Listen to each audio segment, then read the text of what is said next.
ओम ज्ञानातिमिरन्दस्य ज्ञानाञ्जनशलाकया चक्षुरुन्मीलितं येन तस्मै श्रीगुरुवे नमः। श्रीचैतन्यमनोभीष्टं स्थापितं येन भूतले स्वयं रूपा गदा मह्यं ददाति स्वापदान्तिकम्। हे कृष्णा कर्ण सिंधु दीनबंधु जगतपते गोपेशा गोपिका कांथा राधा कांथा नमस्तुते। तप्त कांचन गौरंगी राधे वृंदावनेश्वरी वृषभानुसुते देवी प्रणमामि हरिप्रियै। जय श्री कृष्ण चैतन्य प्रभु नित्यानंदा श्री अद्वैत गदाधारा शिवसादि गौर भक्त वृंदा।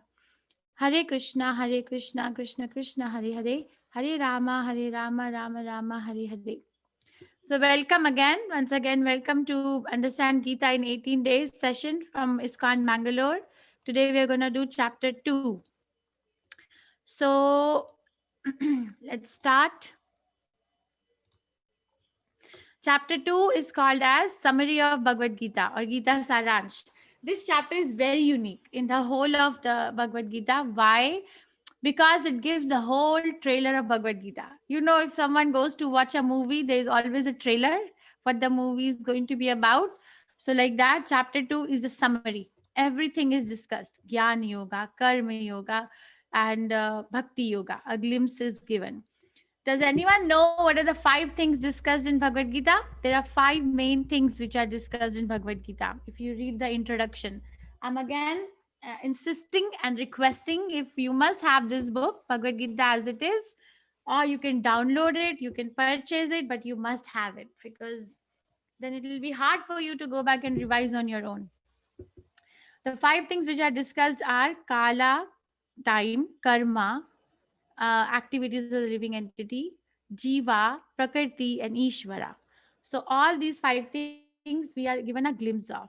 Okay, so we are ready for the trailer of the Bhagavad Gita. So this is what we discussed yesterday. You are going to have all these slides, PDF of all the slides in Teachable. Like I saw that Karthik Prabhu messaged in all the groups that please make an account on Teachable so that you can take the quiz and watch the videos and also have the PDF of all the slides and at the end get the certificate of attendance. So this is what we did yesterday. Dhritarashtra's inquiry, first verse, first chapter, Kim Akurvata Sanjaya. And then Duryodhana's mind was revealed from 2nd to 11th verse, Mahatim Chamum Vyodham. Then blowing of different conches from 12th to 19th verse, Hridyani Vradarayet. And then Arjuna's observation. Arjuna starts giving reason from verse number 27. But then he tells Krishna to take his chariot in the middle of the two armies. And then what happens? He gets nervous. He gets very compassionate. He gets weakness of the heart. So Gandivam Hastat means his Gandiva bow was slipping out of his hands. And then he starts giving reasons to Krishna that I'm not going to fight. Arjuna gives 4 reasons in chapter 1 and 1 in chapter 2. So total 5 reasons to Krishna that I'm not going to fight. So 4 reasons in chapter 1 are given between verse 28 to 46. Apratikaram ashastram. Okay, so quick recap. What were the reasons? Please remember in the sequence: compassion, no enjoyment, sin, family traditions will be destroyed, and indecision. So the indecision is given in the 6th verse of 2nd chapter. So today, please remember the sequence. It's very important because today in this chapter, Krishna is going to give an argument against the reasons. Arjuna said, I don't want to fight because of compassion. And Krishna is going to address it. Actually, Krishna spends maximum time in 2nd chapter addressing first reason by giving him knowledge, jnana. What is the knowledge? We are not the body. And then the next reason Arjuna gives is no enjoyment. Then Krishna gives him karma kand knowledge. From verse 31 to 37, karma kand means I will disclose when we come to it. Heaven or kingdom. I will again show this slide at the end of the class. And Arjuna says, fear of sinful activities. It's sinful to attack the elders of the society, of the family. It's sinful to attack the brothers. So Krishna gives Buddhi Yoga. Buddhi Yoga means Bhakti Yoga or devotional service, has no sin. And then he says, indecision. I'm undecided. I don't know whether I should kill them, whether I should not kill them. I don't know what's going to happen. So Krishna gives in 41st verse answer, serve the Lord with firm determination and be situated in that consciousness. Then Arjuna asked Krishna, Sthitadhir Muni, what is the symptom? How does he walk? How does he sit? Who his consciousness is fixed in the self? How does he walk? How does he talk? How does he sit? How does he get there, Krishna? These are the questions from 54 to 72nd verse. So, person in pure transcendental consciousness. And then destruction of the dynasty, Krishna Arjuna gives the reason, right? One of the reasons that I'm not going to fight because it's going to destroy the entire dynasty. So Krishna gives the answer in third chapter, 18 to 26 verse. Be a role model to prevent Varna Shankara. So we will discuss about it. Again, I like this view, so I brought it up. Compassion, Krishna gives jnana from 11 to 30. Enjoyment, karmakant, 31 to 37. Sinful reactions, buddhi yoga, 38 to 53. Destruction of the dynasty, Krishna gives karma yoga. It is your duty to fight, 18 to 26. Any children in this class who would like to chant the Sanskrit verse? Anybody? You can raise your hand. Any children? In my last classes, some children were volunteering. You can raise your hand and I will unmute you if there are any children. So you have to be children. Though Satya Narayan, are you in 7th grade? Yes, please unmute yourself. You can chant the verse Karpanya Dosha. Go ahead.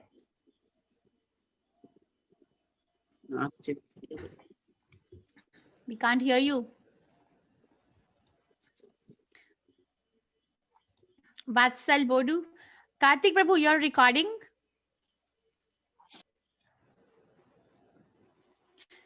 Okay, Vatsal Bodu Prabhu. Yes, Mataji. Yes, you can chant. Okay, I will try. Okay. Karpanya Doshafala Shwabaha Prikrimahi Tavam Dharma Samudama. Okay. Thank you, Vatsal. I'm so proud of you. Thank you. Vijita Mataji. Vijita. Yes. Let's go ahead. Yes. कार्पण्य दोषोपहता स्वभाव पृच्छामि त्वां धर्मसमुध चेतः या श्रेयः स्यान् निश्चितं ब्रूहि तन्मे शिष्यास्ते हम साधि मां त्वां प्रापणम्. Very nice. Thank you so much. So, Karpanya dosho pahato svabhava prachhami tam dharma samuddha cheta yachrayasya nishchitam bruhitan me shishyaste aham sadhi mam tvam prapannam. Now I'm confused about my duty and I have lost all composure because of weakness. In this condition, I am asking you to tell me clearly what is best for me. Now I am your disciple and a soul surrendered unto you. Please instruct me. So this is a turning point in Bhagavad Gita because over here Arjuna is surrendering to Krishna as a disciple. So far, Arjuna and Krishna were talking and they were talking as friends. But now the talks are going to get very serious because Arjuna is saying, I am confused. I have lost my composure. I am asking you to tell me what is best for me. So I'm your disciple and I'm a soul surrender unto you. Please instruct me. This is a very important verse of this chapter, or actually for the entire Bhagavad Gita, because it is so important to reach out to an authority who can solve our problems of material existence. Not like menial problems, like I don't have a, they are problems, but they are not as acute as birth, that old age disease. So any elevated personality, the sign is that they don't pretend to be very strong. They become vulnerable in front of an authority. Like Arjuna. You can hear me, right? Arjuna is being vulnerable in front of Krishna. Krishna, I know I'm a Kshatriya, I'm supposed to fight, but I don't know. And now I'm becoming weak. I'm losing my composure. Please help me. Now I'm surrendering onto you. So very important to accept a guru who can pull us out of this kind of dilemmas that we face. And that is the sign of an elevated personality.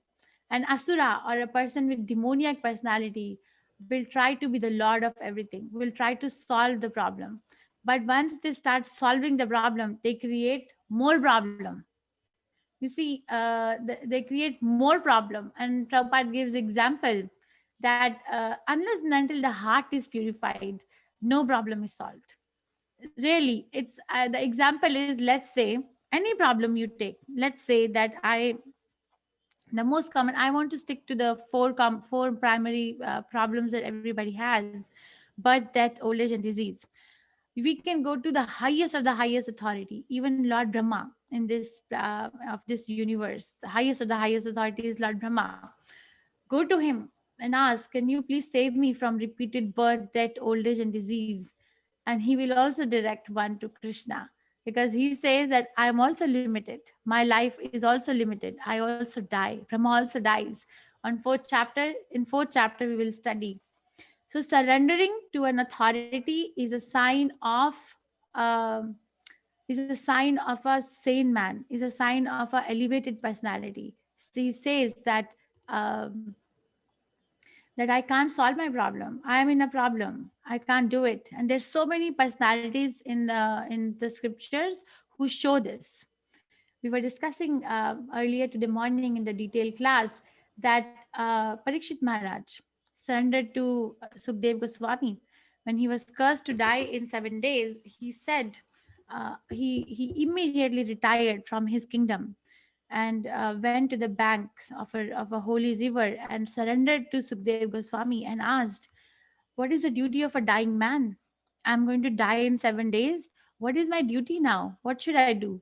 So he showed his problem, and then his spiritual master uh, brought him to a proper consciousness, how to live and how to die. We don't know. The other person who surrendered like this is Bali Maharaj. Bali Maharaj showed the vulnerability when Vamana Dev came to his door to beg the land in the name of three steps. He wanted to conquer the whole thing. And when Vamana Dev conquered upper planetary system and lower planetary system with only 2 feet, 1 foot was still remaining. So he asked Bali Maharaj, what should I do now? You promised me 3 steps. You have lost everything now. So Bali Maharaj showed his vulnerability. Yes, I have lost everything, my lord. I have really lost everything, but myself is still available. Please accept me, right? He surrenders. So that's vulnerability. Yes, I'm a poor man now, but please accept whatever I can offer to you and please instruct me. So this is a turning point. It is advised that if we can memorize the verse 7. So this is Arjuna. See, Arjuna has tears in his eyes and he has no Gandiva bow, and he really looks like in misery and confusion. And how does Krishna look? Very, very, very sure of himself. So that is how a spiritual master is. Spiritual master does not absorb the confusion of a disciple. Spiritual master is able to give proper instructions. So there is this thing that I believe what I see works when our vision is impeccably perfect. You see, now Krishna is going to speak. But before we know that Krishna is going to speak, the question that we are commonly asked is that why is it so important to hear Krishna? Why can't I hear a Bollywood star? Why can't I hear a politician's translation of Bhagavad Gita? Why Krishna? Because Krishna is the supreme personality of Godhead. So the counter question that we are asked when we preach is, okay, if Krishna is the supreme personality of Godhead, then I need to see it. I'm honestly saying I have faced it. So I need to see it, because if I don't see Krishna as the supreme personality of Godhead, then I will not accept him as the supreme personality of Godhead. So the answer from the Shastras is that our vision with these eyes on our face are very limited. You see, we have the eyelid on top of the eyes. Without the help of a mirror or a camera, we cannot even see our own eyelid. How can I see Krishna? Or if there is no sun, my own body part I cannot see. I cannot see even my own hand if there is no electricity, there is no sunlight, there is no bulb. So it's very, very defective. You see, and I'll give you more references. So who is Krishna? Why is it that we have to hear from Krishna? What is the special position about Krishna? Okay, if I say that you're driving on a highway and you're in your car and then you see this on the right side of your window, okay, while driving. So I want to know from one person in this class, you can raise your hand. What do you see? What is it that you're seeing? Lalita Mataji, Venkateshwaram, Lalita. Yes, Mataji. What are you seeing? Oh, your audio is not connected. Oh, you're raising hand, but your audio is not connected, Lalita Mataji. Daksh Lature, Hare Krishna, Prabhu. Yes, what do you The what? scenery. Scenery. Okay, thank you. Who is speaking? Okay. So yes, so someone may say, okay, I see the water body, I see some clouds, I see a skyline, I see some trees, maybe there are mountains, maybe there are houses. See, there is this some haziness, there is no proper form. Okay, so this is the vision. Now I say, okay, please get out of your car and please park your car on the curb of the road and go down the road and see more clearly. What do you see? So this is what you see. Okay, so what do we see? Tree, which was invisible from far away. Now I parked my car, went down and saw there's a tree. Now I say, okay, go more near to the tree. Go more near and see what's inside the tree. Then what do you see? A parrot eating a fruit. This was invisible. It was all there, but it was far away. So we started from here, go more close. There is some form, and then go more close. There are activities inside. So that way, Krishna is described in three features depending on the level of one's surrender. Everybody is not surrendering to Krishna equally. Everybody is going to Krishna with a different level or different degree of surrender.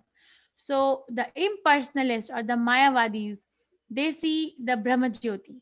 So Brahmaniti, Vadante tat tattva vidas tatyam yajnanam advayam. Brahmaniti, Paramatma iti, Bhagavan iti shabdate. So three features Krishna can be realized.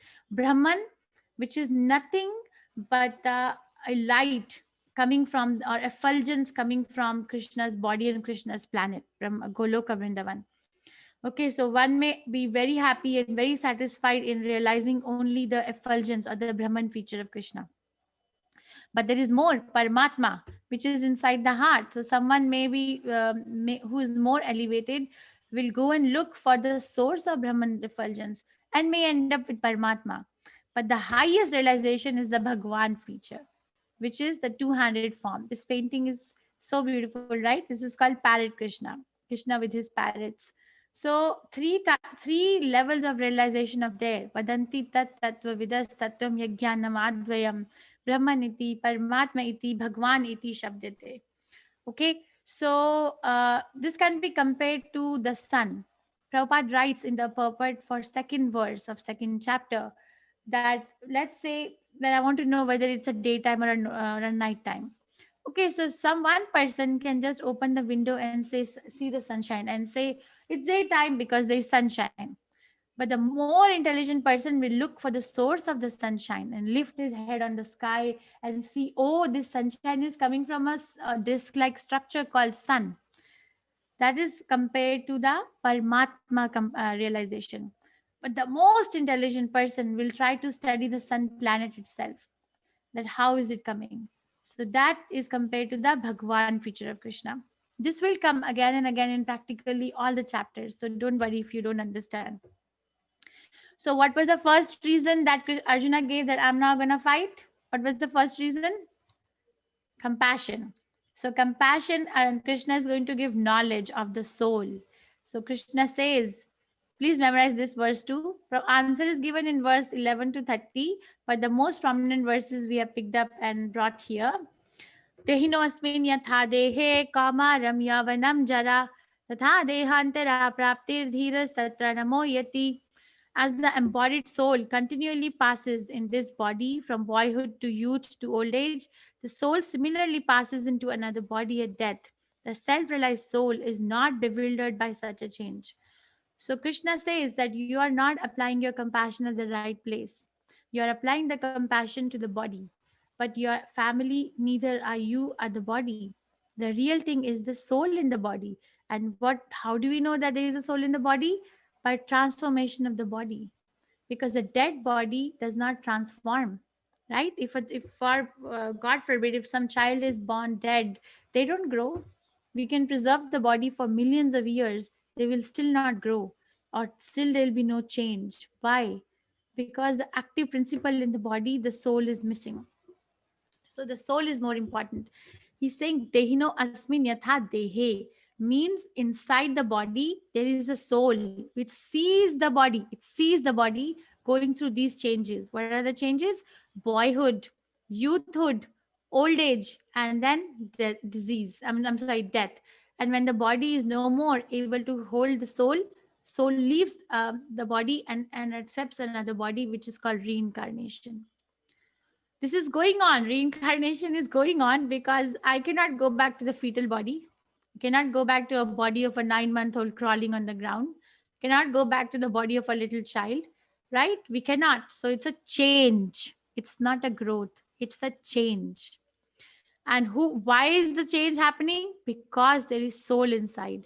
So the compassion, real compassion, is to the soul and not to the body. That's what Krishna says in all these 20 verses.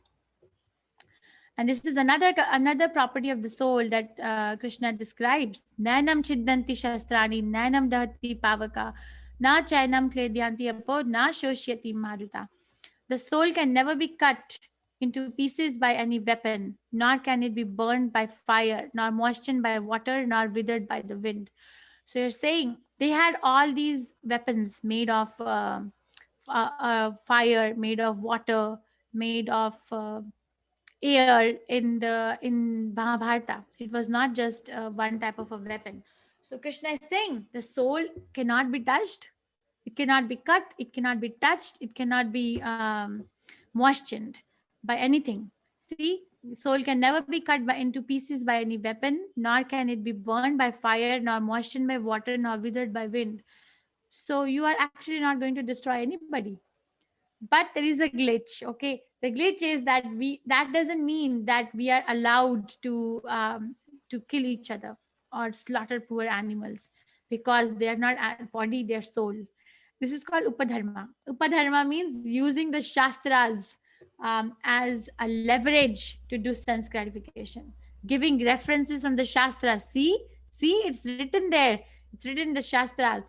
No, it's not, because a living entity or a soul is destined to live in a particular body for a particular amount of time by nature's own arrangement. We cannot check it. It's not like, okay, I cannot enter someone's house and say that you're not the body, you don't need your soul doesn't need a house, I'm going to break your house, because it is going to cause the inconvenience, right? When someone kills someone or harms someone in either way, it causes the inconvenience to the soul who is in the body, and that is sinful, because the soul is placed in that body by Krishna's arrangement, by the arrangement of the nature. So we have no right, actually we have no right to do anything or to check anybody's advancement. Otherwise there are consequences. Okay, so point clear. This is jnana. He's giving knowledge that you're applying your compassion at the wrong place. Apply your compassion to the soul. Soul is living in the body, seeing the body going through these changes, and the soul is not going to be even touched by your weapons. So, what is the other reason that Arjuna gives that I'm not going to fight? Arjuna says no enjoyment, because in our sense, the enjoyment is that if somebody possesses something, unless and until there are people to appreciate, if someone has a very big mansion like house, unless and until they have friends who come in and appreciate, unless and until their relatives and they come and appreciate, oh, your house is so big, there's no enjoyment. You can have a house in the middle of a jungle, there's still not going to be satisfactory to the owner, materially speaking. I'm not speaking spiritually, because there's no one to appreciate, there's no one to show off to. So Arjuna is saying there's going to be no enjoyment, because even if I win Krishna, I'm going to live in such a big palatial kingdom, but all my family members will be dead and gone. Where is the enjoyment? What are you trying to tell me to do? So Krishna gives answer, karma kand. He uses karma kand. Karma kand means do an activity, get a result, and enjoy. Work hard and enjoy hard. That is karma kand. There is no Krishna there. So Krishna says, yes, that's wrong. Actually, you have enjoyment waiting anyway. If you die in the war field, you're a Kshatriya, you will be promoted to the heavenly kingdoms. These are heavenly kingdoms where Siddhas, Charanas, Gandharvas, they live. You're going to enjoy there. Indra, see, we can see Aravat, the elephant of Indra. So there is an enjoyment waiting, even if you die, even if you leave your body in this battlefield. And if you win the war, then you have the whole earthly planet to enjoy. So he is using karma kand as a philosophy to convince Arjuna, which is very contradictory to our sense of spirituality. Most common conception of spirituality is that it is an armchair philosophy. It is for people who are retired. It is for people who have fulfilled their own all responsibilities of a family and society. It is for people who have nothing else to do, right? But Krishna is advising Arjuna to fight, work, work, work. He wants to go and run away to the forest because he can't deal with the emotions that he's having. And Krishna is again and again telling, fight, fight, fight. It's very contradictory. I do not know where the origin of this conception is that Krishna consciousness is for retired people. So please, it is for everybody, even before a child is born, in the fetus that can take two. So no enjoyment, answer is given in 31 to 37th verse. Any child who knows how to recite verses would like to say this? Please raise your hand. So far, I don't know anyone in this class. So we'll take few classes to know some people. Okay, Trisha. Yes, you can unmute yourself and you can sing this verse for us. Yes, Mataji. Hato va prapsyasi swargam jitva va bhoksyase mahim tasmad uttista kaunteya yudhyaha krita nishchaya. Thank you so much. So hato va prapasyasi swargam. Hato va prapasyasi swargam means hato means dead. If you are killed or you die, prapasyasi swargam, you're gonna attain the heavenly kingdoms. Jitva va bhokshashi mahim. Jitva va means if you're gonna live, then you're going to enjoy. Bhoksha means enjoy. Bhokshashi mahim. You're gonna enjoy the earthly kingdom. Tasmat. Tasmat means therefore. Tasmat uttishta kanteya. Tasmat uttishta kanteya means therefore get up, O son of Kunti. Yudhaya krita nishchaye. With determination. Nishchaya means determination. Krita means do. Yudhaya means fight. Fight with determination. So hato va prapasyasi swargam, die and get kingdom of the heavenly planets. Jitva va bhokshyasi mahim, live and enjoy the earthly kingdom. Tasmat, therefore, uttishta kantaya, get up, O son of Kunti. Yudhaya krita nishchaye, fight with firm determination. Okay, so O son of Kunti, either you will be killed on the battlefield and attain the heavenly planets, or you will conquer and enjoy the earthly kingdom. Therefore, get up and fight with determination. So he's using karma kand. Okay, so too many concepts are introduced in this chapter.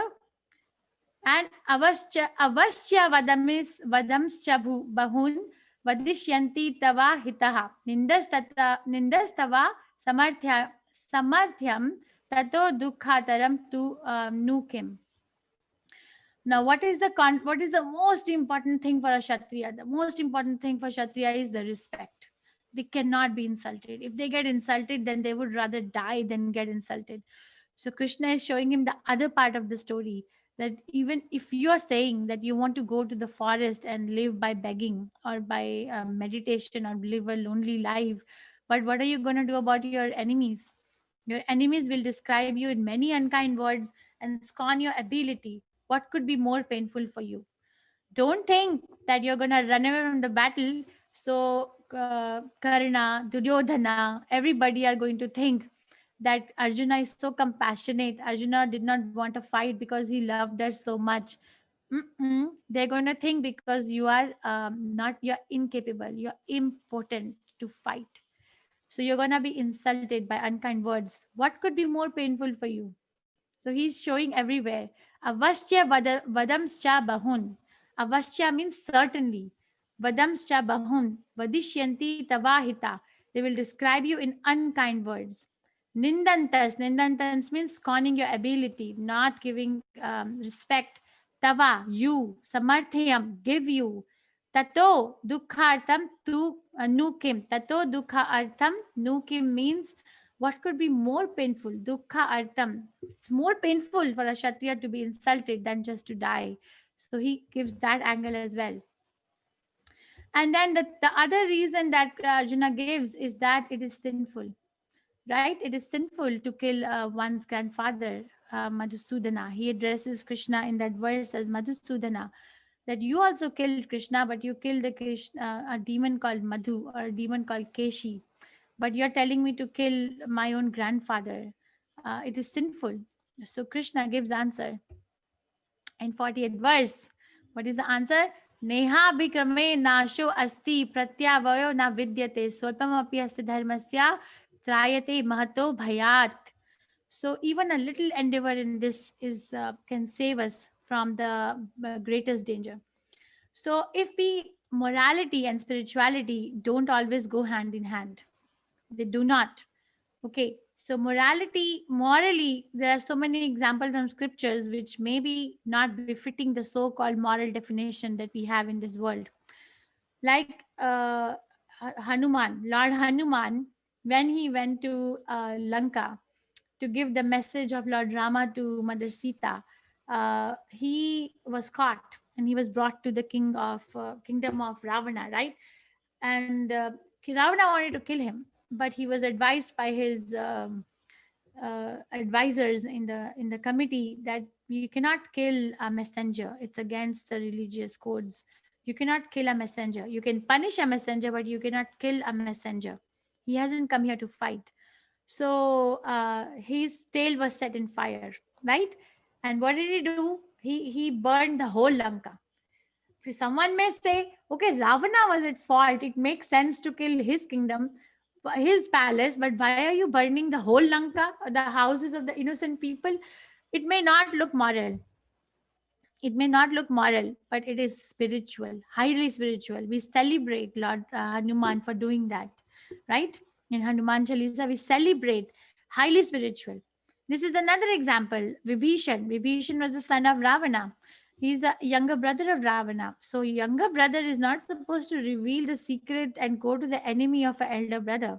Morally speaking, it doesn't fit in. Spiritually speaking, it is celebrated that he came to Lord Rama because you were serving Lord Rama. So when whatever is done in the service of Lord is never sinful. We don't get any sinful reaction. But it has to be checked by Guru Sadhu Shastra. I cannot imagine in my mind that, oh, I'm doing and I'm serving Krishna. No, it has to be authenticated and authorized. And this is the story of a hamster or mouse or rat, whatever you want to call it. So there was this mouse once, and he was very attached to eating cherries. So once, somehow or the other, it ended up on the altar of Krishna, and over there, this light lamp was lighting.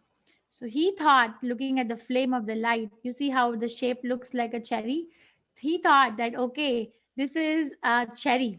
So what he did, he jumped in the fire thinking that it's going to be a cherry, but what happened? He got vanquished.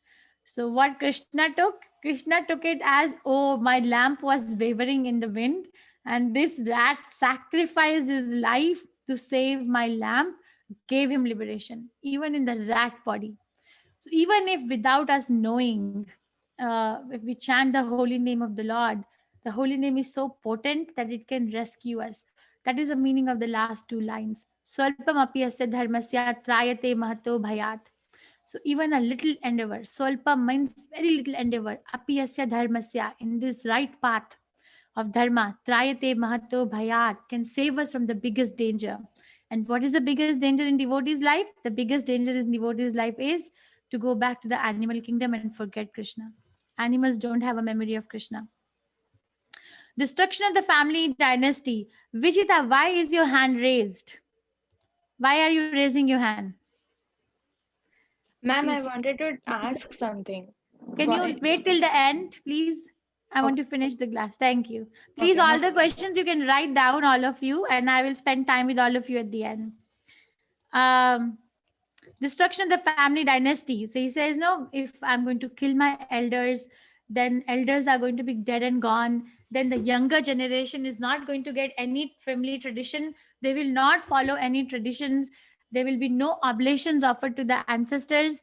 And women will become corrupted because the men who are protecting these women are going to be destroyed. So they may be exploited by other people of the society. And then Varna Shankara, unwanted population will come out. The whole dynasty will be destroyed. This is Arjuna's vision. Now Krishna gives answer in the 3rd chapter, verse 18 to 26, but I have taken 34th.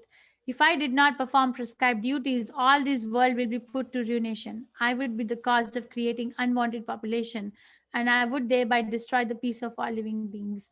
So Krishna, basically tomorrow we will study that Krishna says, I have no work to do.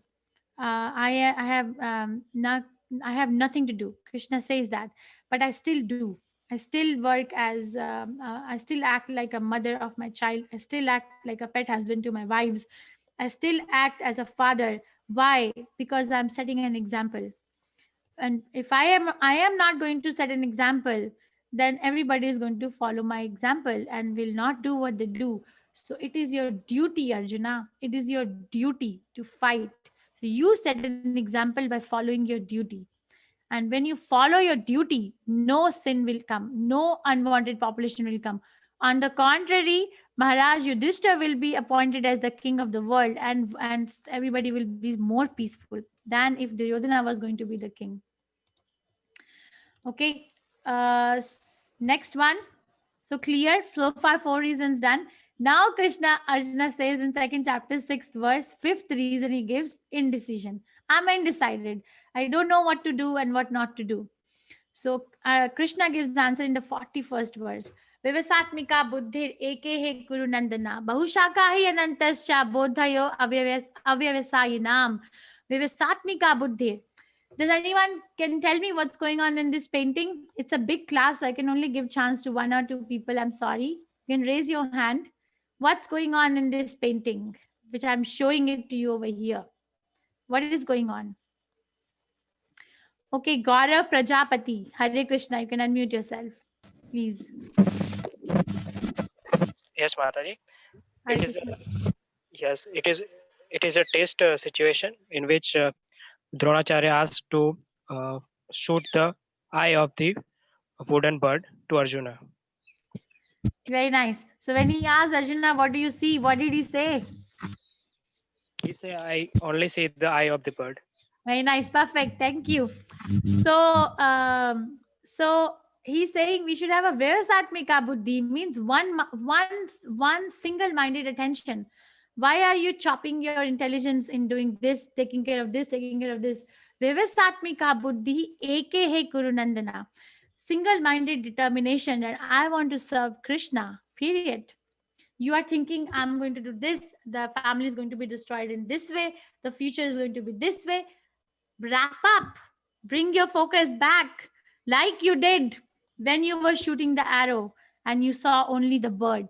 Arjuna did not see that I'm seeing the pattern of the bird, I'm seeing the beak of the bird, I'm seeing the feet of the bird, I'm seeing the wings of the bird. He's saying that I am seeing the eye of the bird. So one single-minded attention, like that, he's saying, wrap up. Don't chop yourself here, there, everywhere. Bring yourself back in one consciousness and serve me. Eke Kuru Nandana. Bahu Shaka hi Anantascha. Bahu Shaka hi Anantascha means Bahu means many. Shaka means branches. He anantascha. People who have many, many branches or the intelligence is divided, bodhayo avivasayinam, cannot become Krishna conscious. Cannot. Okay. So this is the meaning. So he's saying, I'm undecided, and Krishna is saying, bring yourself back, gather yourself, you're scattered, you're losing the focus. Vivasatmika buddhi, become, make your intelligence only established in the self. You see, nate viduk swartha gatim hi Vishnu. The biggest selfishness of a soul is to know that swartha gatim hi Vishnu, that my destination or my ambition or goal is to achieve Vishnu.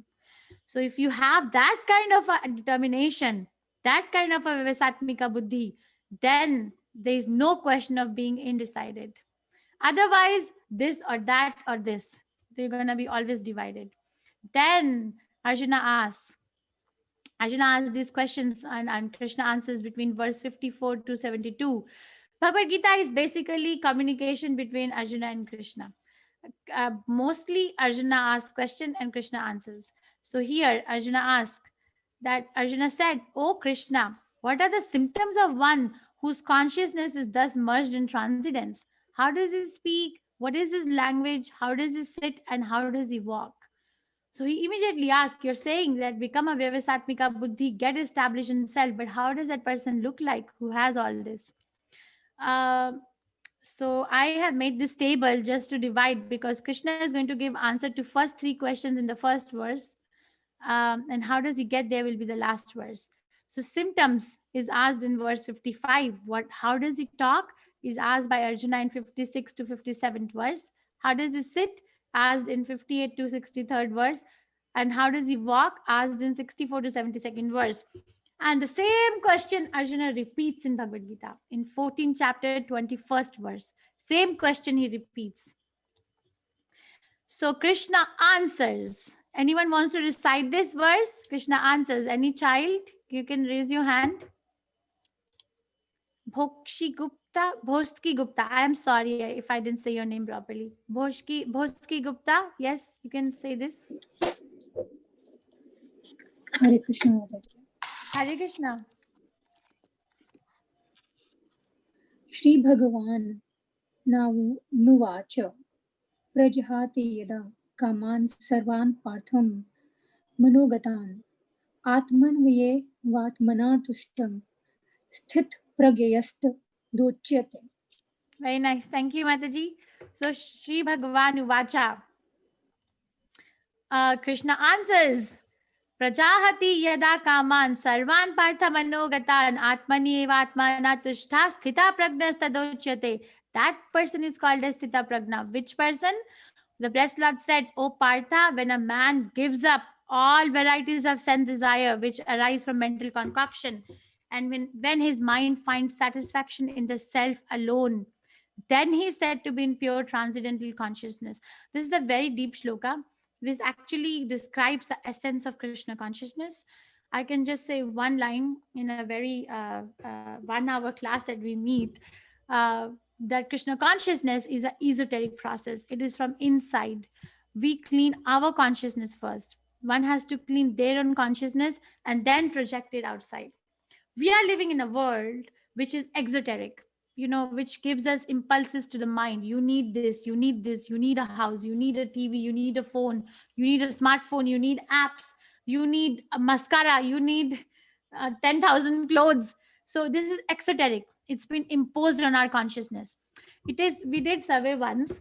So it is said that if a person is living in a city, okay, every single day, their mind gets stimulated by around 10,000 to 1 lakh stimuluses.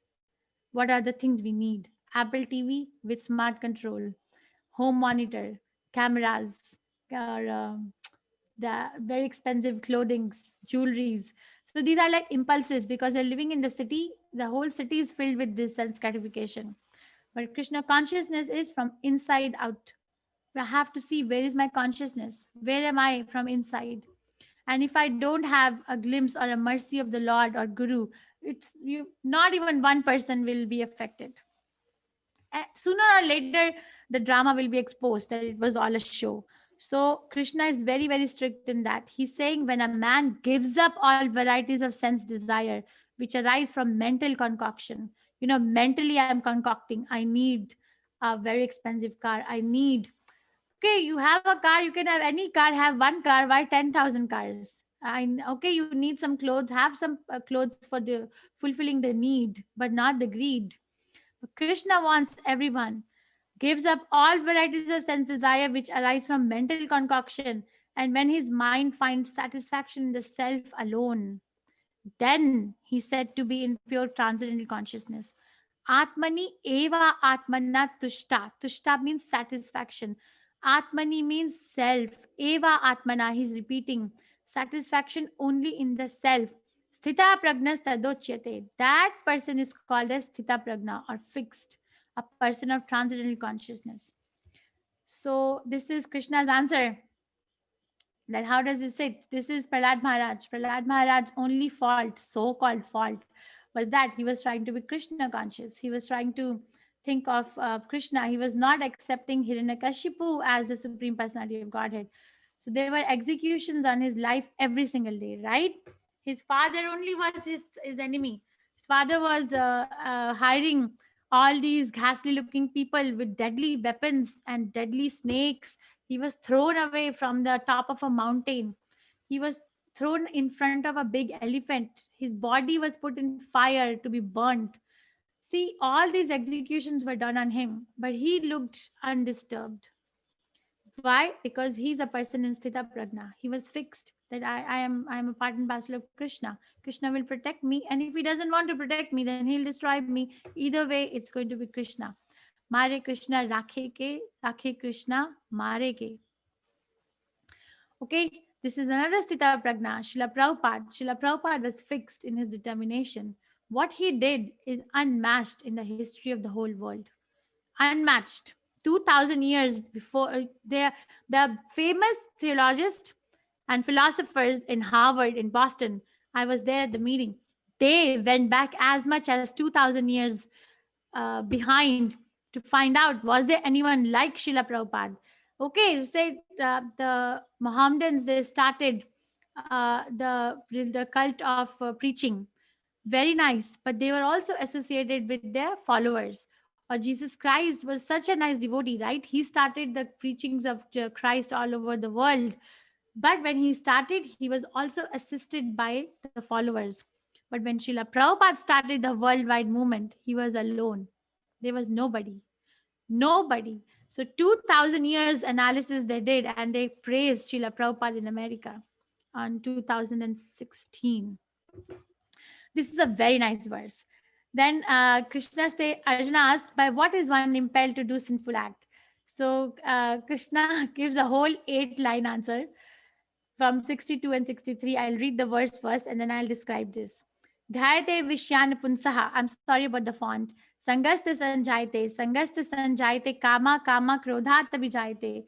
Krodhat Bhavati Sammoha Smriti Vibhrishitam. Smriti Vibhrishite Buddhi Nasho Buddhi Nashat Prana Shayati.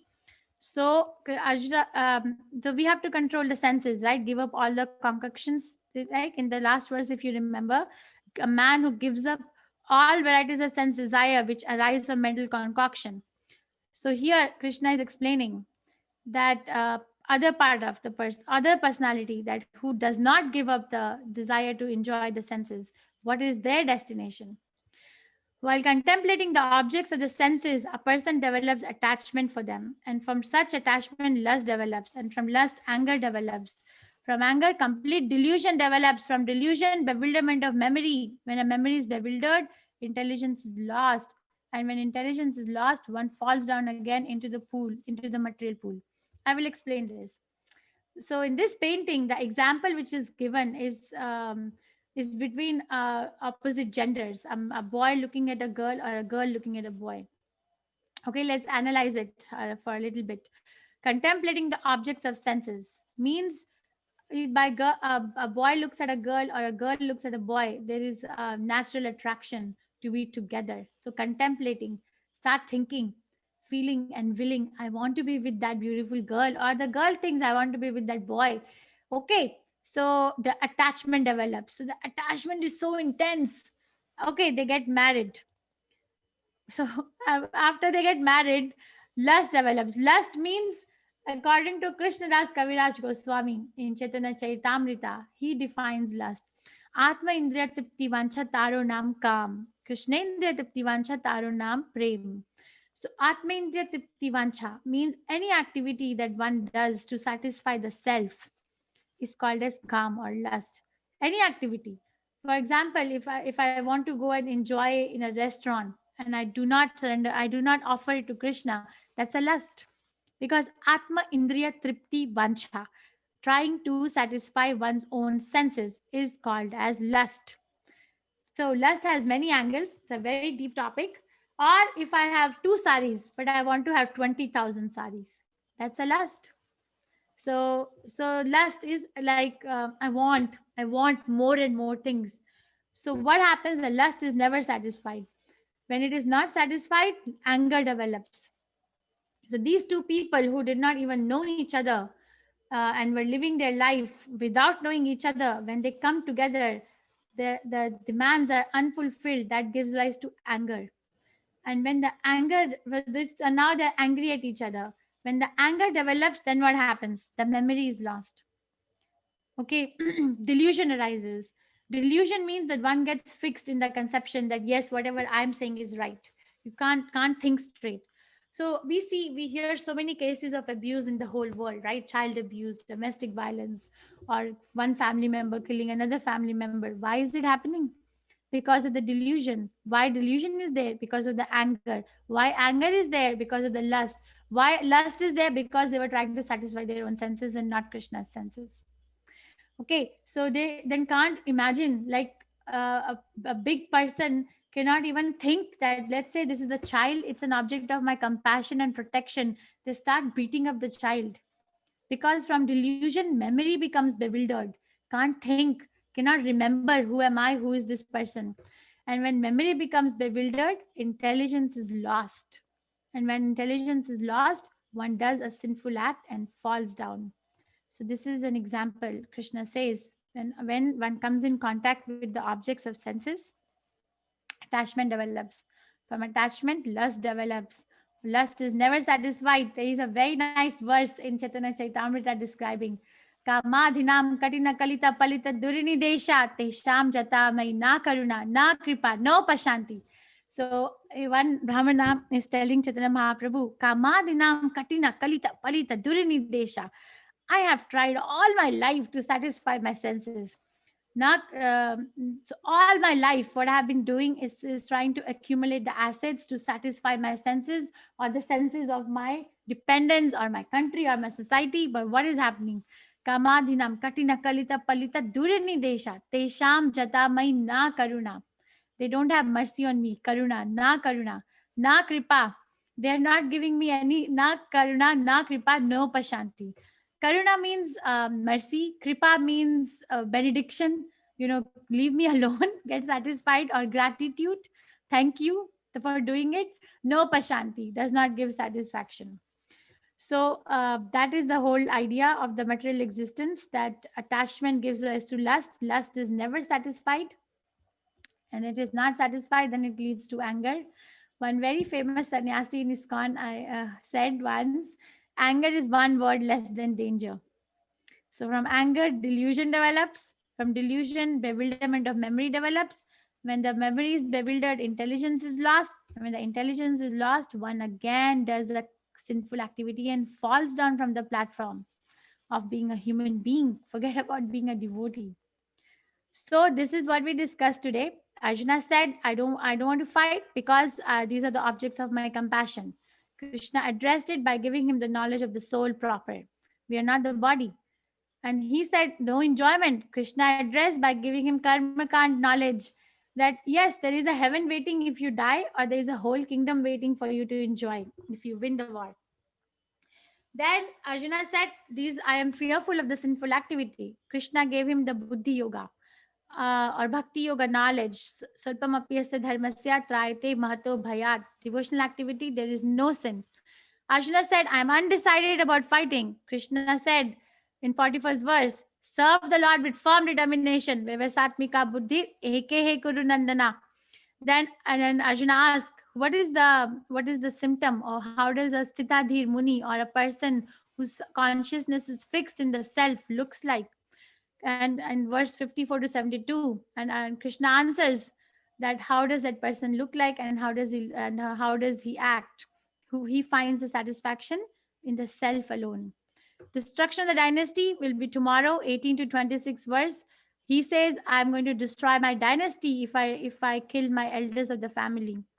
And Krishna will say, be a role model to prevent Varna Shankara. It is your duty to fight. There is no destruction inculcated if one follows their own prescribed duty. Okay, so this is I wanted to show. I think Prabhu has shared the link. Please take the quiz and access all our slides and understand Gita 18 at teachable.com. The link is shared in your WhatsApp. If you have question and we have less time in the class, you can also email me at ugenglish20@gmail.com. I will show this email every chapter now. So understand Gita English 20. So you can email me and I'll get back to you. Give me two days time if I have so many emails to reply. And you can also follow us on YouTube, ISKCON Radha Govinda Temple, Mangalore. And you can see our recordings. My recordings, Karthik Prabhu will be sharing the links. Okay, so this is where we end the second chapter, but I have Srila Prabhupada's video to show. So before we allow anyone to ask questions, let me take advantage and show Prabhupada's video or interview. This is in San Francisco when after Rath Yatra. But BBC is taking Prabhupada's interview. Let me know if you can't hear, okay? Welcome. Thank you. You founded the Hare Krishna movement some 7 years ago in 1967, did you not? Yes. In a capsule, what is the movement? The movement is to awaken God consciousness of the human being. The human being is distinguished from the animals, that the animals cannot understand what is God. Mm-hmm. And if the human being also does not understand what is God, then he is animal. I see. And so your movement is to bring about an understanding of God among human beings. Yes. And Hare Krishna means what? Hare Krishna means addressing the energy of God. Hare means the energy of God, and Krishna means God. Mm-hmm. Okay. You were here yesterday and to attend your annual festival that was held here in Golden Gate Park, and we were there too. And in fact, here it is. A few thousand people came out to hear it. How many people are now disciples of the Krishna consciousness movement? Dedicated life, about 10,000. About 10,000 dedicated in ones. the Western world. Mm-hmm. Your Grace, is there any significance at all in the shaved head? Why are heads shaved? We keep ourselves very clean, that's all. Oh, it's just a cleanliness thing? Yes. Is there any significance in the color of the robes? At least at the present moment, people think that by keeping long hair, it becomes very beautiful. I see. Yes. So we are against it. Mm-hmm. Just as simple as that. Is there any significance in the yellow robes? Yellow robe is the dress, those who are dedicated. Mm-hmm. Yes. It could very well have been a blue robe. It's something that was arrived at. This saffron. Mm-hmm. Mm-hmm. Your Grace, why do you feel that so many people are pulling away from the traditional religions in this country, such as Christianity and so forth, and going for the trying to understand the Eastern religions? We hear a lot of swamis and gurus and other type of yogi and so forth. Why do you feel that people are pulling away from the traditional Christian standards here? But we see that the Christian churches, especially I have seen in London, mostly closed. People are not interested, or the Christian leaders, they cannot make them interested. Why? Did Christianity fail the people, which is why they're turning to other things? Or? I think so. Mm-hmm. Mm-hmm. You say that Hare Krishna consciousness pretty much takes the absolute truths from the Bible, the Quran, the Torah, and the Vedic. Yeah, everywhere. Everywhere. Religion means to understand God. I understand, but do you feel that in getting truths from various places like the Bible and the Quran and so forth, don't you run into conflicts at all or contradictions in those particular philosophies? No, I don't find any conflict because the ultimate goal is God. So you have to understand God and try to love Him. So you can go through any religious process. If the goal is attained, that you understand what is goal, and you try to love Him, then your life is perfect.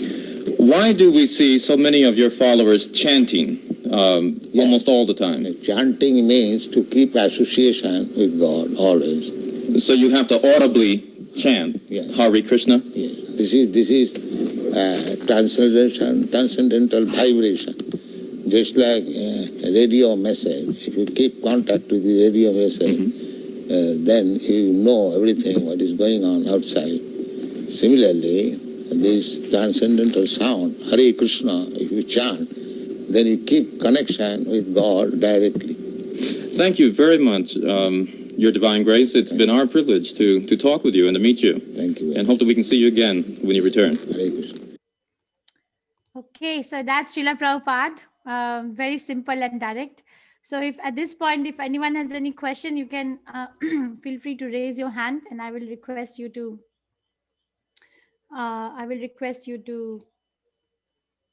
unmute yourself. 1 second. So we'll start from below up. Duty Day, Hare Krishna. You can unmute yourself.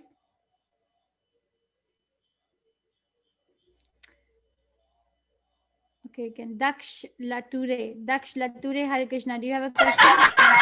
Yes, ma'am.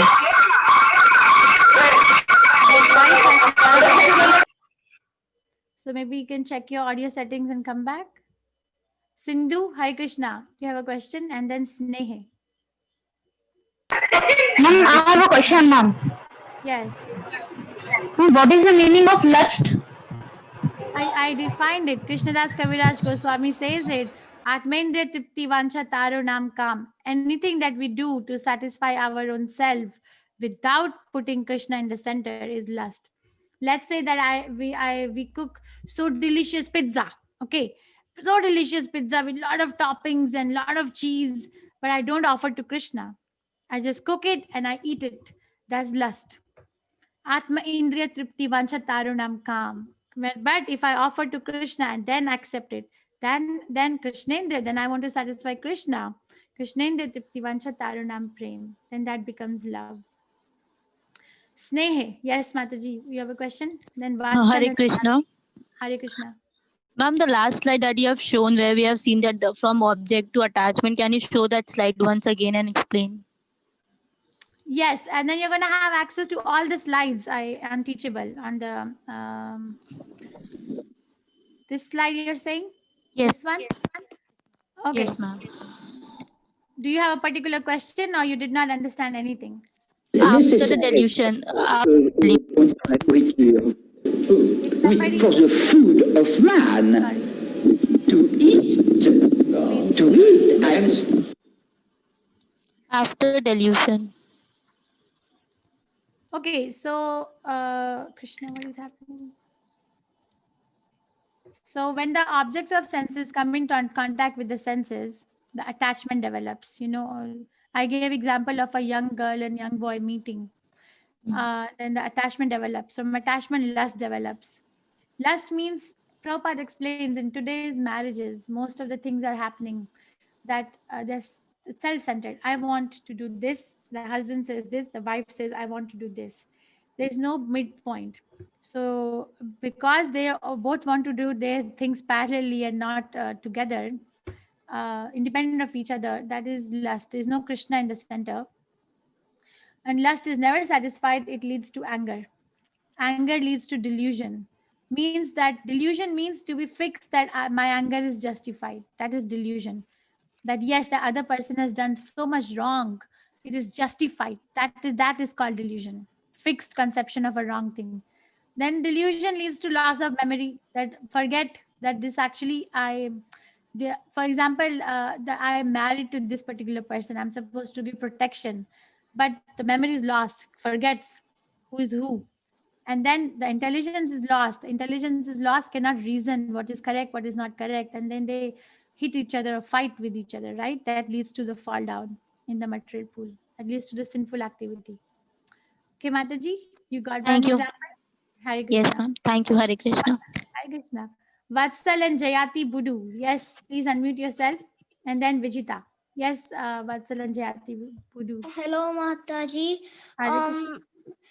So, like, what is that like your YouTube channel that like that name for it? We will share it in the WhatsApp group. Okay. Okay. And then you will have, you just click on it and go to it. Thank Okay. you. But the name is ISKCON Radha Govinda Temple, Mangalore. Okay. Okay. Thank you. Vijita, Hare Krishna. Yes. And then Hare Harsha. Krishna, Mataji. Hare Krishna. Ma'am, I have two questions. The first one is, you told that hamster story that he thought that the flame of the diya cherry. was a cherry. So he tried to eat that, and so he jumped into the fire. But Krishna took it as trying to sacrifice. Krishna took it as the hamster was trying to sacrifice. So then, how can that happen? Doesn't Krishna know what we are thinking? Because you said yesterday that he is everywhere around us. So doesn't he know what we are thinking? Yes, but that is mercy. Mercy. Krishna wants to take the best out of us. Okay. That is mercy. That is mercy or affection or intense love for quality of Krishna. Krishna has many qualities. There are so many examples in the Shastras about this. Srila Prabhupada gives one example of a Mohammedan. He was dying when he was attacked by a hog. Okay, he was attacked by a pig and he was going to die. And while dying, he chanted Haram. Okay, but there was a name Ram. He got liberation just because there was this name Ram. Oh. And then in 6th canto Srimad Bhagavatam, we read Ajamila story. He was so sinful, but because at that Okay. moment that he was going to leave the And, body, he chanted and Narayana. also I wanted to ask, what is the meaning of What is the meaning of transcendental? What is the meaning of transcendental? Yes. Yes, I would very like to nice answer, question. Mataji. So transcendental means beyond the three modes of material nature. So we are all within the three, it will come again. We are all in the three modes of material nature: goodness, passion, and ignorance. So transcendental means which is beyond the three modes. It's in the apara prakriti or apara. In the 7th chapter, 2 type of nature will be described. One is para prakriti. Para means what we can see around us, and apara means beyond our conception. So that is transcendental. It's not touched by goodness, not touched by passion, not touched by ignorance.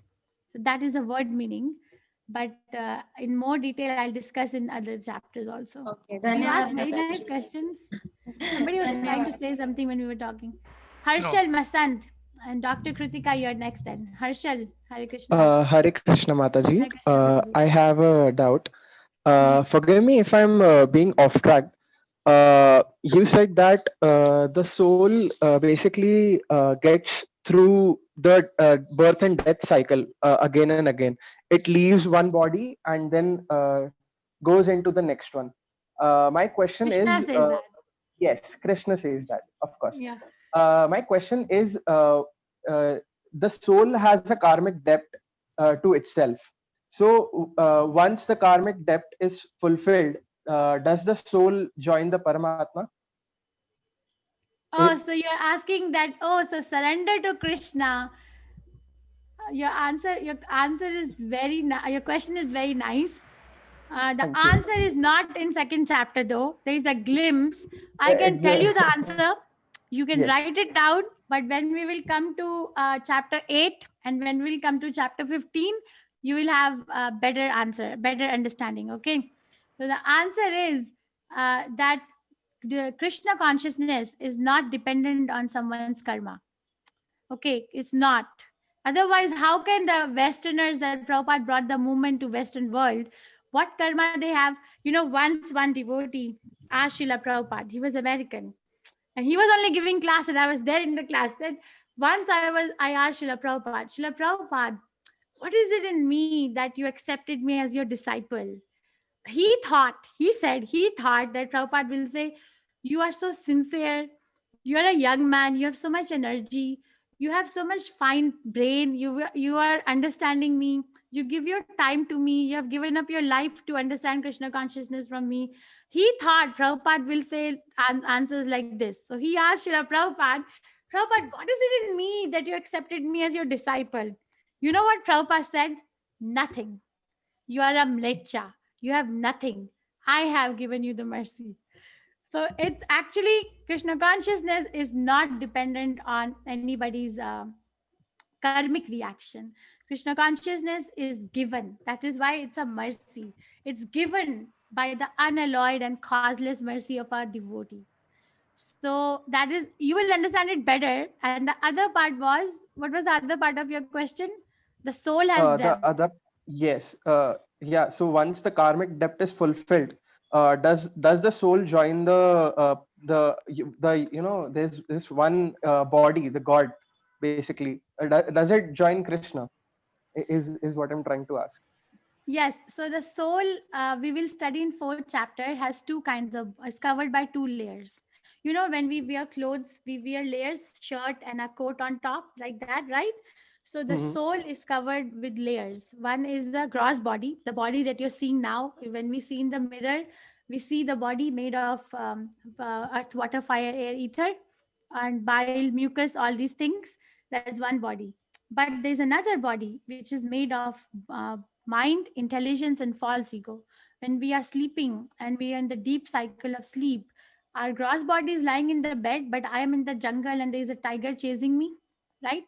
And I feel like Yeah. I get the heart rate increases. Sometimes sweating comes and we get up. Oh my God, thank God I'm not in the jungle. So the dreaming is an action of the subtle body, mind, intelligence, and ego. So the soul, it does not depend on the karmic reaction. It depends on the endeavor, one's endeavor to become Krishna conscious, one's own endeavor and the causeless mercy of the devotee. We have to make an attempt and take accountability. And then when the soul goes back to Krishna in Goloka Vrindavan, the soul gives up both the bodies. It gives up the gross Right. body, it gives up the subtle body and attains its real form of Sachidananda, which is Thank like you. Krishna. But you will Thank you, understand Mataji. better. You may not have Yeah. understood it properly. I did somewhat understand. Thank you so much, Mataji. Mataji, I would like to add a point here. Yes, Prabhuji. Yeah, to my understanding, like the soul getting back to Krishna, if the karma has to get over by itself without the help of Krishna, then there are two kinds of karma. One is papa karma and another is punya karma. Both has to be nullified.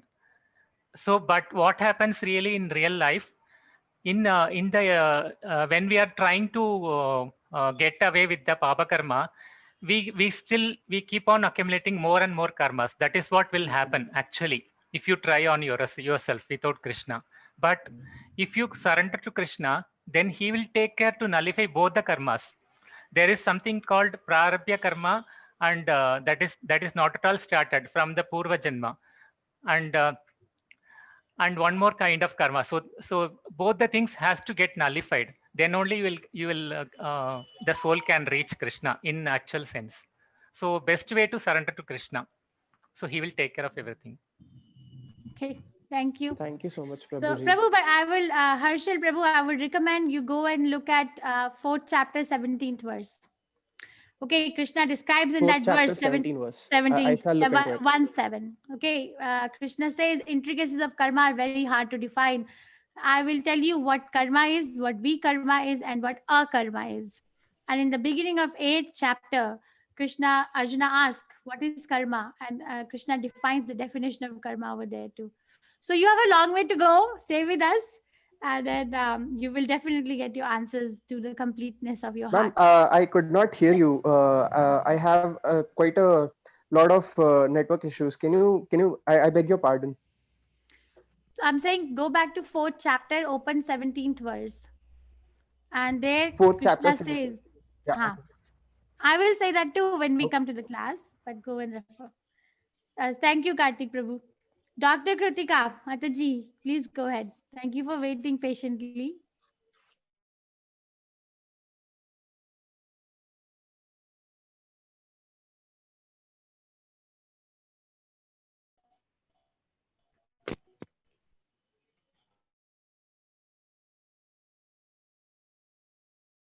Oh, I can hear. Oh, you're muted. Unmute yourself, Mataji. Yes. Um, I can do lip reading. You're asking me, can you hear me now? Can you go to your audio settings and check? I'll wait for you till the end. Just check your audio settings on your Zoom. You don't know how to do it? Okay, type your question in the chat. Type it. Pradeep Prabhu, please go ahead. And then Dr. A.V. Mallikarjuna. Yes, Prabhu. Hare Krishna Mataji, you said that soul cannot be cut, burn, or moist. That means soul is eternal. And the soul is eternal. Also, you said we are not the body, we are the spiritual soul. But without the spiritual soul and body, what is the connection? They are not independent. I think I'm getting Alexa. What is So the how they are connection? independent? I am not understanding your question. Are you saying that there is a connection between the soul and the body? Because without the body, the soul has no existence? Exactly. Without the body, how can you, like soul cannot do anything on its own. If I kill the body, soul will not exist at all. Soul is gone. That is the understanding. So that is not the understanding in Bhagavad Gita. The understanding in Bhagavad Gita is that Dehino Asmin Yatha Dehe. I'm going to bring the slide back to you, okay? And this is explained in many, many places. 18 chapter explains more. Yantra Rudradi Mayaya. So see, Prabhu, what Krishna is saying in this verse, Dehino Asmin Yatha Dehe Kamaram Yavanam Jara Tatha Dehantara Praptir Dhiras Tatranamoyati. The meaning of the verse is in the body. Dehino Asmin Yatha Dehe. The Dehino means embodied soul who's in the body. What is the soul doing inside the body? Just observing the body. What is he observing? Seeing the body going through these changes. What are the changes? Babyhood to youthhood to old age. And when the body is no more, then the soul leaves that body and accepts another body. That is called transmigration of the soul. The soul is transmigrating. And in the 18th chapter, Krishna explains body as yantra rudrani mayaya. Is a machine made of material nature given to us. An example we use over there is, let's say that you have a car. Okay, and the car has no meaning unless and until you as a driver enter the car and drive around, right? The car can stand there for billions of years unless and until you as a driver go inside the car and take it here and there. So the car is compared to the body and the driver is compared to the soul, but they don't mix. They don't mix. At the end, the driver has to come out of the car. It doesn't mix with the soul. I'm actually going to show you one reference, okay? Srila Prabhupada's conversation. Dr. Kritika, I'm reading your chat. I will come to it. Let me just answer Pradeep Prabhu. Prabhu, can you see my screen? Yes. Yeah. So in our course material, we are giving out this book, Science of Self-Realization. So that's where I'm going to quote you from.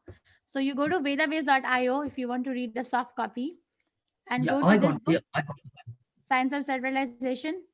First chapter, Learning the Science of Soul. Open that chapter. Okay. And in the last part of the chapter, there is an article, there is a question by a cardiothoracic surgeon. I think Dr. Paddy is here today with us. He's a cardiothoracic surgeon. He can also participate. So there is a cardiothoracic surgeon called Dr. Wilfred Bigelow in Canada. He is so eager to find out that what is the driving principle behind the body. He writes an article. I'm trying to pull it out. He writes an article in the local magazine called Gazette. And he asked there that I happen to be present in many cases. I take the patient inside the operating room. I can record the signs of life. The person has a heart rate, a soul search. This is the chapter, okay? Cardiologist, Dr. Wilfred Bigelow. He puts it out in a Gazette headline. that Gazette headline, heart surgeon wants to know what a soul is. And he says, heart surgeon says he believes the body has a soul which departs at death, and the theologians out to try to find out more about it. So he writes that I take the patient inside the operating room. Before I take the patient inside, I can record the signs of life. There is temperature, there is blood pressure, there is pain sensation, there is oxygen saturation, right? There are respiratory rates, so many things are there. But what happens sometimes, there are certain cases. Prabhu, can you read this for me? This paragraph, please. Pradeep Prabhu. Yes, there are certain cases where you happen to be present at the moment when people pass from a living state to death, and some mysterious changes takes place. Yes, and can you read this line, these two Yep. lines too? One of the most noticeable is a sudden lack of life or luster to the eyes. They became opaque and literally lifeless. It is difficult to document what you observe. In fact, I don't think, oh, sorry, I think I lost the. Oh, sorry. In fact, I don't think it can be documented very well. Right? So Srila Prabhupada answers the doctor in the same way that he asked the question. Prabhupada Prince sends his answer in the same Gazette headline and addresses the answer to my dear Dr. Biglu. Dr. Srila Prabhupada is not a doctor. Srila Prabhupada is an acharya. On the strength of the scriptures, he gives answers. So I am going to request you to read this for me, just to give a glimpse. And is one last paragraph? The whole paragraph that I blued out. Undoubtedly, the soul is present in the heart of the living entity, and it is the source of all the energies for maintaining the body.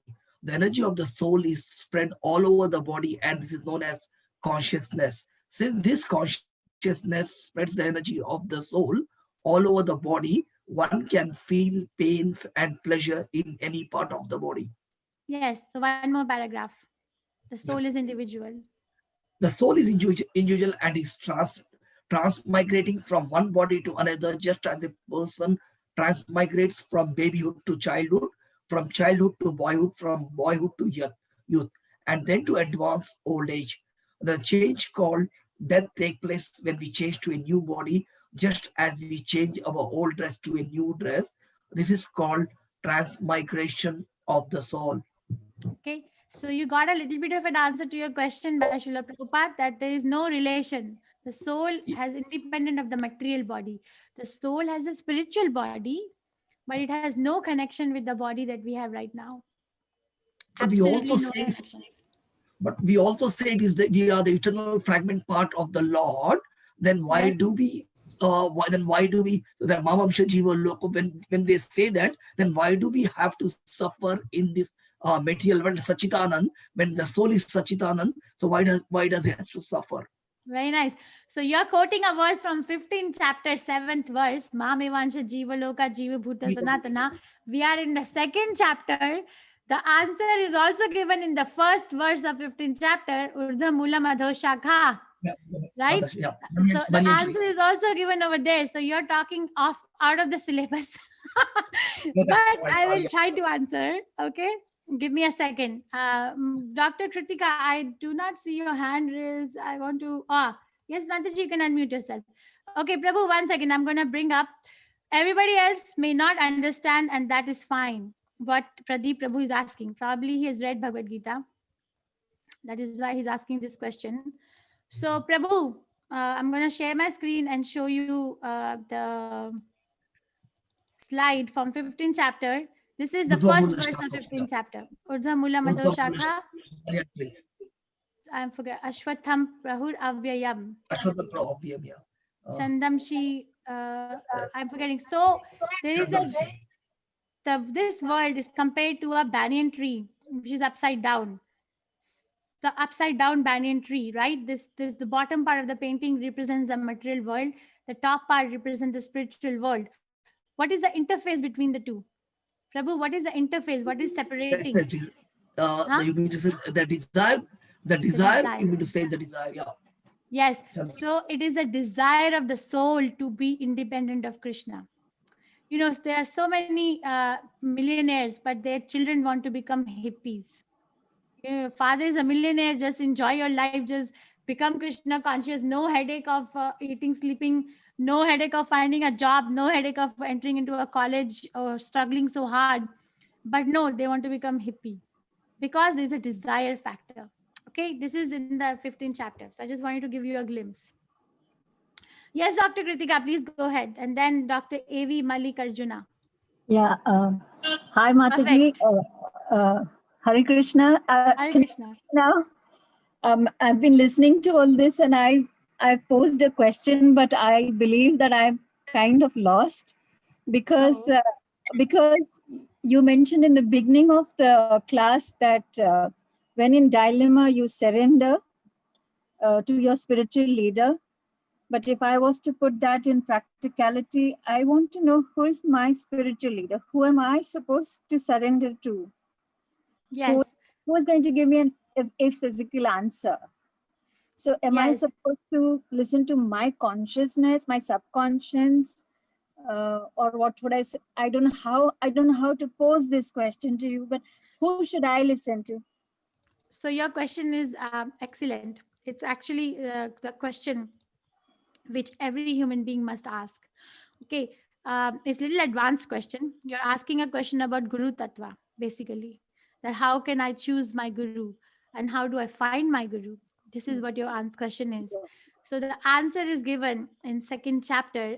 But I'm taking this chapter in this question up in the detailed Bhagavad Gita class. So I'm going to show you the answer from there. Okay, Mataji? So 1 second. So according to the scriptures, we have 4 different types of gurus. There is one called Chaitya Guru. Can you see my slides, Dr. Kritika, Mataji? Yes. Okay, one is Chaitya Guru. Chaitya Guru means the Lord in the heart or Paramatma. When a living entity becomes sincere, that I want to know who am I. Krishna is sitting in the heart and will direct that living entity to a proper place. That's Chaitya Guru. And then there's another Guru, which is Path Pradarshaka Guru, which means who shows, okay, you now I become sincere. Like, for example, in my case, I wanted to know that what is this spirituality about? So Krishna sitting in the heart, somehow I got the mercy. I had never imagined. This was not a part of my plan. My life was not planned the way I am right now, right? But I met the devotees.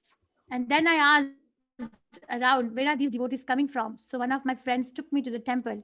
So she was the initial connector. Patha Pradarshaka Guru connected me.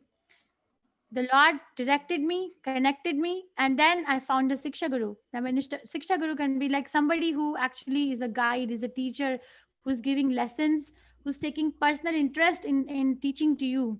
That yes, your question is very nice. Yes, please refer to this, read this, chant Hare Krishna.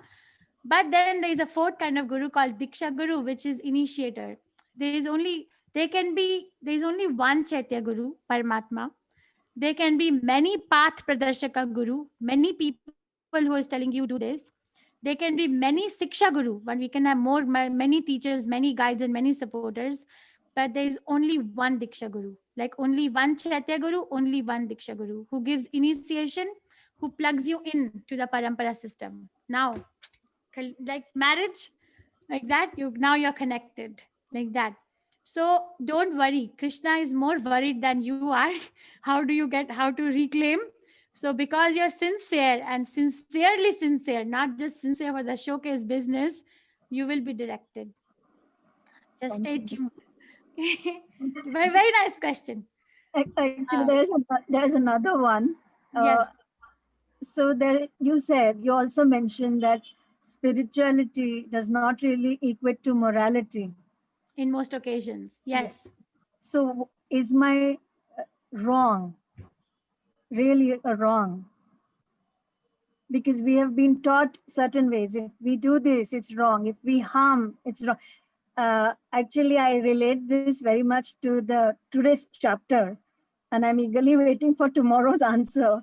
But then I completely understand the dilemma in which Arjuna was, because I'm wondering now that we've been taught certain things that is wrong. But if I was to believe that morality is not equal to spirituality, then was my doing any wrong really a wrong? Then is my guilt really valid? Am I supposed to feel guilty? So when the guilt comes from the heart, it's actually coming from the voice of the Lord. Okay. Oh. So morality, what I was referring to, the morality, what we make in human society. Yes.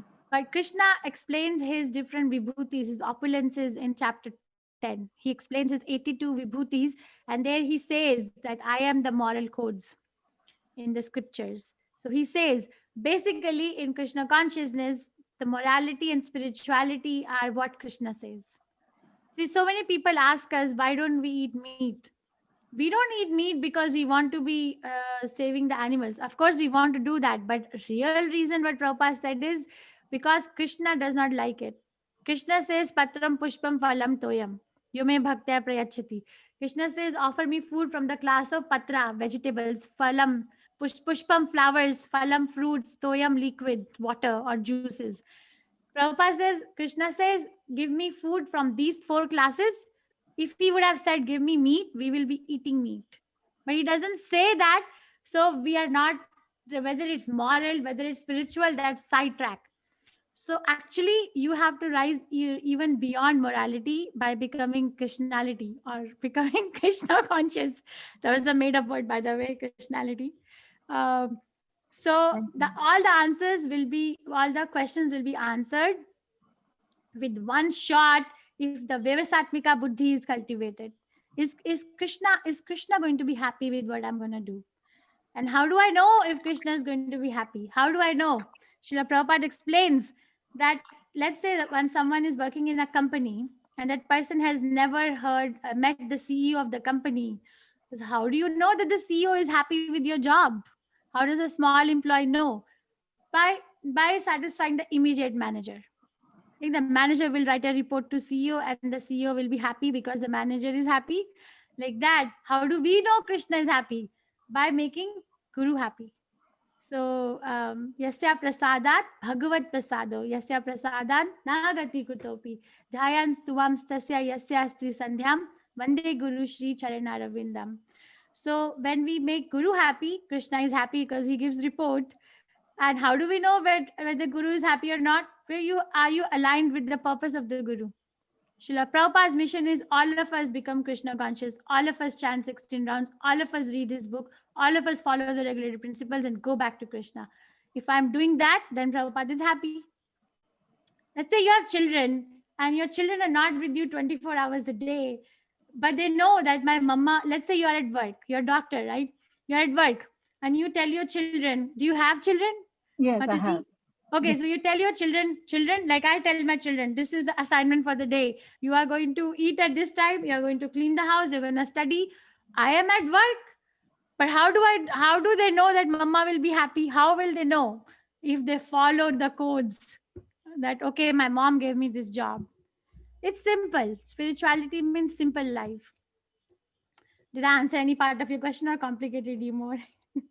Thank you so much. No, thank you. Very nice to meet you. Dr. A.V. Mallikarjuna and then LBS Sumedha. Yes, Dr. Hare Krishna. Hare Krishna, Prabhu. My question is professional attachment lust? Because I'm an anesthesiologist. Initially, when I started my practice, I used to wait for the calls to do the cases. But subsequently, when I'm attached to a medical college as a teacher, plus doing my private practice, my wife always tells me that it is your lust. You are going behind the cases. You are going and doing as many cases. It is not that. See, what has happened over the duration of time, I am attached to a few surgeons, gynecologists. So they call me. It is not that for the sake of earning I go. I want to do it. I want to give anesthesia to the patients. So do you consider this as lust or not? So there is a rule in answering questions, and the rule is you're asking me a personal question. Thank you so much for asking. The question is very nice, and many of the other questions will be answered. So, but the principle of answering is that I am not an acharya, so I cannot give personal advice. I can give a principle. Okay. Okay, so the principle is that if I am doing something in 12th chapter, it will come, Prabhu. If I'm doing something, am I able to get elevation in my Krishna consciousness? Let's say that you're an anesthesiologist. you are alleviating the pain of a patient, right? So that they don't feel hurt. So is your consciousness that okay, the patient should not suffer of the pain because the pain uh, affects the mind actually more than the body, and then it will prolong their misery. I don't want them to be miserable because they belong to Krishna, and it is my duty to serve them. Are you cultivating that kind of a consciousness? Then it is actually a devotional service. It is not even karma. It is a devotional service, which is higher. Or if someone is doing the job, and I'm not talking about you, is doing a job with the consciousness of being very reputed.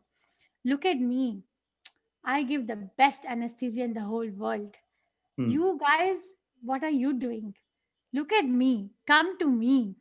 And always hire me. Call me. I am on call. Why did you call someone junior? If that is a consciousness, then that is dangerous. Yeah, So true. it really Exactly. depends. And also, if you're assisting in Krishna consciousness, if you're preaching Bhagavad Gita, if you're reading, like Dr. Paddy is a cardiothoracic surgeon, right? He's not here right now, I think, but he is a devotee. And I know so many anesthesiologists who are stalwart devotees, who conduct sessions, who preach. We have a Bhaktivedanta Medical Association. Prabhu, I'm a pediatrician in America. So we have something called Bhaktivedanta Medical Association in ISKCON. North American, all the physicians who are devotees, we meet like a CME. And there we hear stories from each other. So one anesthesiologist, actually he made a patient devotee because the patient was suffering. He's in Maryland. And he made the patient devotee, and he brought the patient to the meeting. And the patient, because anesthesiologists do pain management also in outpatient, right? You do that? True, I do that. Yeah, so chronic pain, like giving spinal steroids on Epidurals. pain, epidural, right? So those patients, he brought one of his patients to the meeting that we had, and the patient was given testimony that how my doctor not only treated my body but also treated my soul. Why don't you rise to that level? No, this my wife has made me a devotee now. My Very nice. other question is, I think you know her, Shobha Mali. Oh my God, she's amazing. So, and especially in this last 6 months, I got more interested in Krishna consciousness. And she all day, I've been spending a lot of time at home because the workload has come down. And in fact, I became a patient of Corona also for 1 month. I had became positive, I cured, and all this 20-30 days, I was just into Krishna. So that whether it was the fear or whether it was Krishna is going to help me save my health and life. The other thing is, in my profession, what happens is, as an anesthesiologist, I do had complications. It is not intentional. My colleagues also have complications. See, finally, what happens? No anesthesiologist wants to anesthetize a patient with the intention of killing. But we always get a news saying that it was anesthesia overdose. There was something wrong during the anesthetic procedure, which resulted in the death. But our conscience says we have not done it purposely. It was an accident. As you said, the cardiothoracic surgeon has seen that. You quoted Bigelow. Yes. Yeah, he sometimes finds that a normal patient suddenly dies. Yes. He doesn't know what happens. So many times, even in our profession, we discuss during our CMEs, our monthly meetings, this went wrong. I don't know what happened. We don't have a reason for this. But most of the time, as an anesthesiologist, I know the cause of death. But we don't reveal it.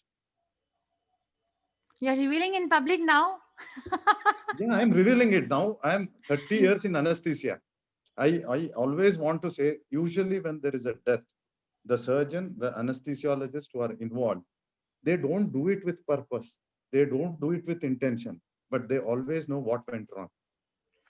Prabhu, physician is a very difficult profession. The people glamour it a lot. I am very thick with you. At the same time, we are hit also now. But yeah, but it's a very difficult profession. It's you Yeah. deal with the biology and the psychology, so it's a very tough choice. So I am with you, and my empathy is with you. And your wife is amazing, so we love her. Thank you. Shiva Malli Mataji. So you are safe. Okay, okay. Hare Krishna. Thank you very much. LPS Sumedha, yes, and then Bosky Gupta, Hare Krishna. Yes, Sumedha Mataji, please go ahead. Hare Thank you for Krishna, waiting. ma'am. Hare Krishna.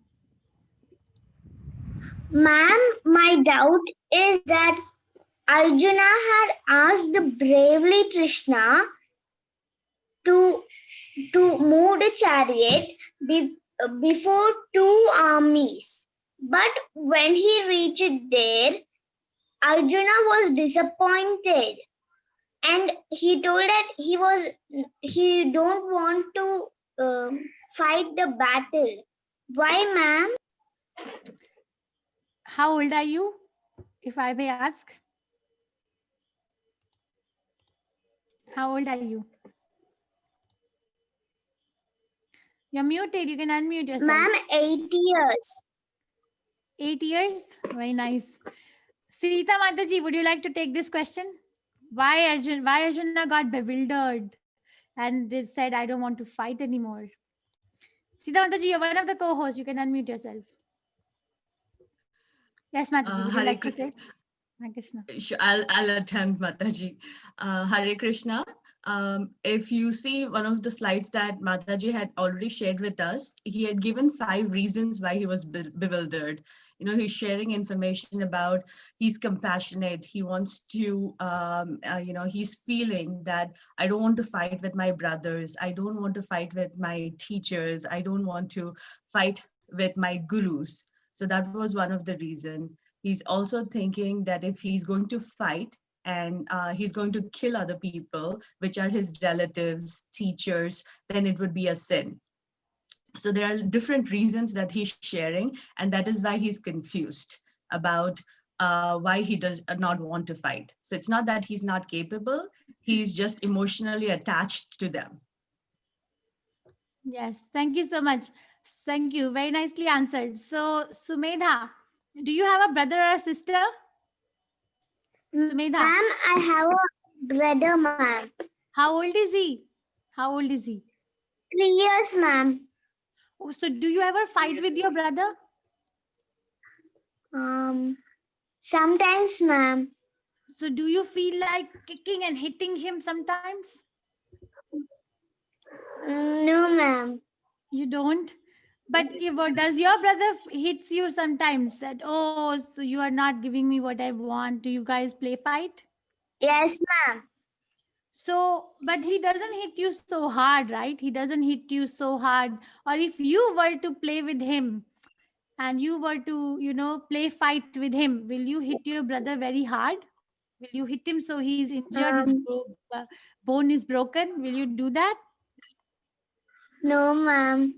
Why will you not do that? Because he's my brother, ma'am. So that is why Arjuna is also thinking, Duryodhana is my brother. How will I kill him? Bhishma is my grandfather. How will I kill him? He's confused now. That is why. Okay? Thank you, ma'am. Hare Krishna. And thank you, Sita Mataji. Bosky Gupta, then Aryan Shetty, and then Mani Singh. Please unmute yourself. Mataji, you Shetty, you're the mentioned next. people see Krishna, Brahma, Paramatma, and Bhagwan. Yes. So, you said Mayavadis see Brahma. Brahman. So who are the others two? What are they called? Who see Paramatma and who see Bhagwan? They are personalist. One class of transcendentalists are impersonalist who want to nullify God, and the other class of transcendentalists are personalist who say that God has a form, which are higher than impersonalist. They're called a personalist in one go. No, so who sees Paramatma and who sees Bhagwan? The devotees like Dhruva Maharaj, both. There is no difference. Don't think that. Yes, of course, seeing Krishna is the best. But one who's seeing Paramatma is also good. In Srimad Bhagavatam, we hear many pastimes. Like Dhruva Maharaj, he was meditating in the forest, right? He was meditating and he saw Paramatma in his heart coming out and speaking to him. So he's also a Vaishnava, worshippers of Vishnu. They both are okay. Thank you. Hare Krishna. Aryan Shetty, Prabhu, and then Mani Singh Mataji, please go ahead. Anybody who has to leave, including the co-host, please feel free to leave if you Yes, have to attend Mataji, another. I want to go for another meeting now. Okay, okay. Can I stop the recording or you will take care Yes. of? Okay, No, thank you you. can stop the button. Thank you, Thank you so so much, Karthik Prabhu.